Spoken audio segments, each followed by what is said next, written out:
Welcome, guys. This is Professor Andrea Proctor, and we will be going over week 1 lesson for the BU Business Communication.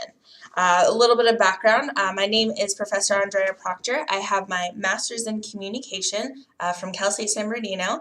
I'm extremely passionate about communication, and I feel that business communication is definitely something that's going to help everybody, especially in the work field. And it's really important to become very, very professional, and it's very important to learn how to communicate with different people, different cultures, and to understand people, how they like to be talked to. All right. So we'll just get started. For week 1, sorry guys, I've been sick, so please excuse me. For week 1, we're going to talk about the do's and don'ts for business communication. If you have not printed off a syllabus, go ahead and do so. Feel free to contact me. My email is just aproctor@iau.la. I respond to my students within 24 hours, so please feel free to email me then. We'll just get started and we'll get set to rock and roll. So for week 1, we're going to have different discussion questions for the chapters 1 and 2. Please feel free to follow the prompt when it tells you what page to read, so we can do the discussion questions online. All right. So for week 1, some of the learning objectives are to explain why effective communication is important and successful in today's business environment. So we know with a lot of organizations, and if we've ever worked at all, we know how important communication is. And we know that if there's any problems with an organization, a lot of times it's because there's a breakdown in communications between the managers and the colleagues, or maybe the executive managers and the colleagues, or maybe your supervisor and yourself. So we know how important communication is. And of course, every organization is different, so every organization has their own form of communication. So what this week we'll talk about are the different methods that we can use, that we can implement in our professional life or in our educational field, of the different ways that we can use some of the communication. All right, we'll also describe the 5 characteristics of effective business communication. Identify 8 communication skills that successful employers expect from their employees.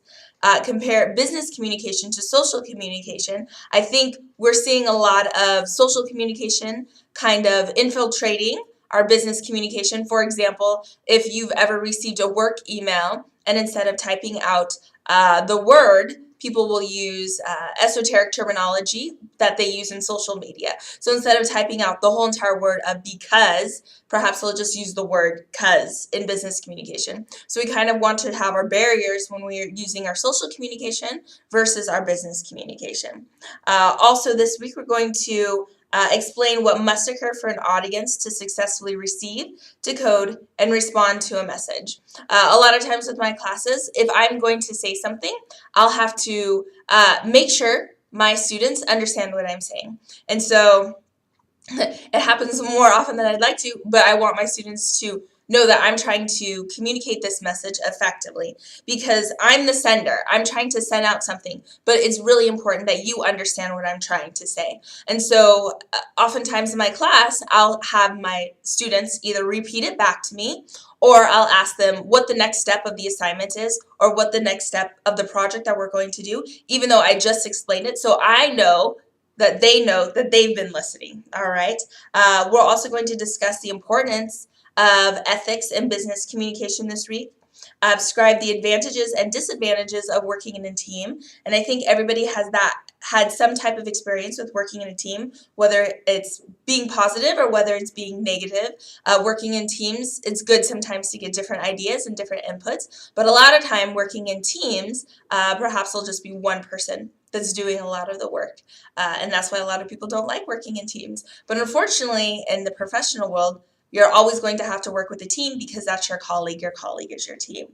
Also this week we're going to identify 8 guidelines for successful collaboration writing, explain how group dynamics can affect team effectiveness, describe the listening process and explain how good listeners overcome barriers of each step of the process, and we're going to discuss business etiquette rules. So that's just a summary of what we will be going over for week 1. If you have any questions or concerns, please feel free to email me, and I'll be happy to help. This is Professor Proctor signing off.